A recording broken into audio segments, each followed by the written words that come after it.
তো মোবাইলে এত ব্যাখ্যা দেওয়া সম্ভব না বন্ধু। আমার দিকে তাকান, আরো কয়েকদিন আগে মনে হয়, আরো কয়েকদিন আগে, হিসাবটা সঠিক মনে নাই, এক বৃদ্ধ মহিলা চট্টগ্রাম থেকে ফোন করেছে, তার একটা মাত্র মেয়ে। কয়টা? একটা মাত্র মেয়ে। ওই বৃদ্ধ মহিলা আমার নাম্বার জোগাড় করেছে, আমাকে ফোন দিয়েছে, আমাকে ইনি মহাব্বত করে হাবিব ডাকে। কি ডাকে? হাবিব শব্দের অর্থ কি বন্ধু? কত প্রেম বন্ধু বৃদ্ধার অন্তরে। তার চামড়া বুড়া হয়ে গেছে রে, কিন্তু তার আত্মাটা বুড়া হইছে না।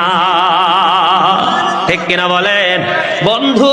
তোমাদেরকে আমি আজকে এটার সাথে একটা অ্যাড করতে চাই। চামড়াটা বন্ধু বটে গেলে, চামড়াটা স্কিনটা যদি বন্ধু একবারে লস হয়ে যায়, স্কিনটা যদি বন্ধু বটে চাই তুমি বুড়া হয়ে যাও, আমি তোমাকে কোনোদিন বন্ধু বুড়ো বলবো না। ওই অন্তর হলো বুড়া রে, যে অন্তরে আল্লাহ নবীর প্রেম নাই। ঠিক কিনা বলেন? ওনার চামড়া বুড়ো হয়ে গেল কিন্তু অন্তর বুড়ো হলো না। একটা মাত্র মেয়ে।